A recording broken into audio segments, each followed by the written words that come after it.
La JS Kabylie. Une épopée sportive, un symbole d'identité et de résistance. Depuis sa création en 1946, la jeunesse sportive de Kabylie, JSK, n'a jamais été un simple club de football. Elle est bien plus que cela. Une institution, une fierté collective, un emblème de toute une région, et même, pour certains, une véritable cause. Son histoire se confond avec celle de l'Algérie, marquée par la lutte, la gloire, et une passion indéfectible. Les origines. Naissance dans un contexte colonial. Naissance dans un contexte colonial. Fondée à l'époque où l'Algérie était sous domination française, la JSK évoluait alors dans une ligue, l'AFA, où les clubs étaient majoritairement européens. Mais dès ses premières années, le club portait en lui les germes d'une identité forte. En 1956, répondant à l'appel du Front de Libération Nationale, FLN, la JSK, comme tous les clubs musulmans, cesse de participer aux compétitions coloniales. Ce geste, bien plus que sportif, était un acte de résistance. L'indépendance et l'ascension vers la gloire. Après 1962, le football algérien se reconstruit, et la JSK s'impose rapidement comme l'un de ses piliers.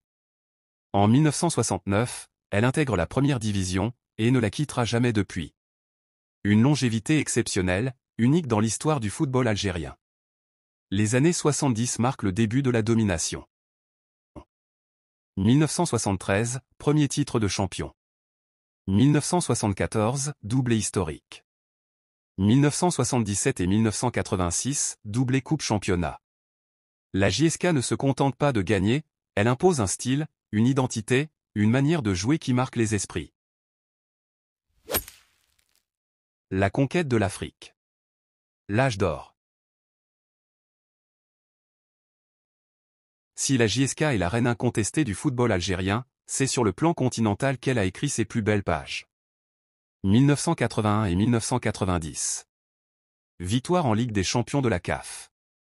1995, triomphe en Coupe d'Afrique des vainqueurs de coupe.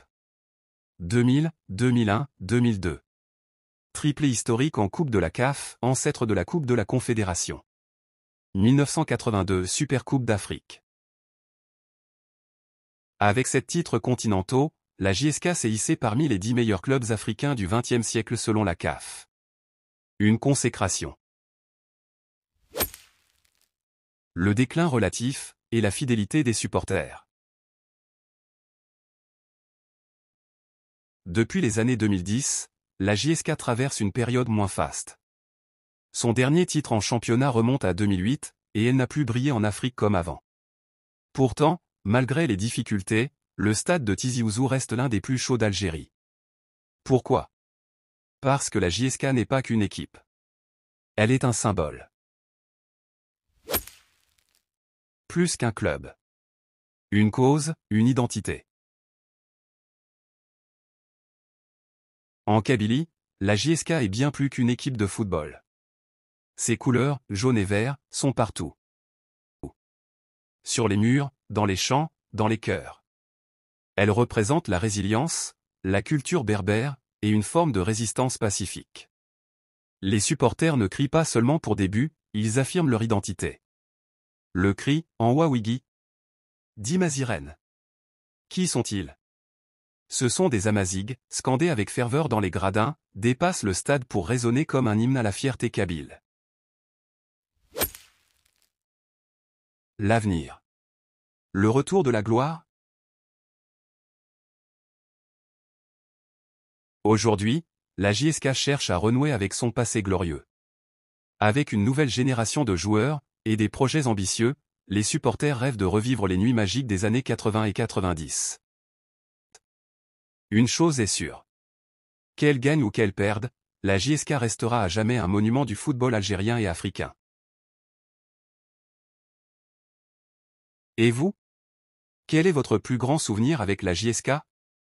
La victoire en Ligue des Champions, 1981, ou 1990? Le triplé en Coupe de la CAF? Ou simplement l'ambiance au stade? Un derby contre le MC Alger? Dites-le en commentaire. Et n'oubliez pas de partager cette histoire pour que la légende continue.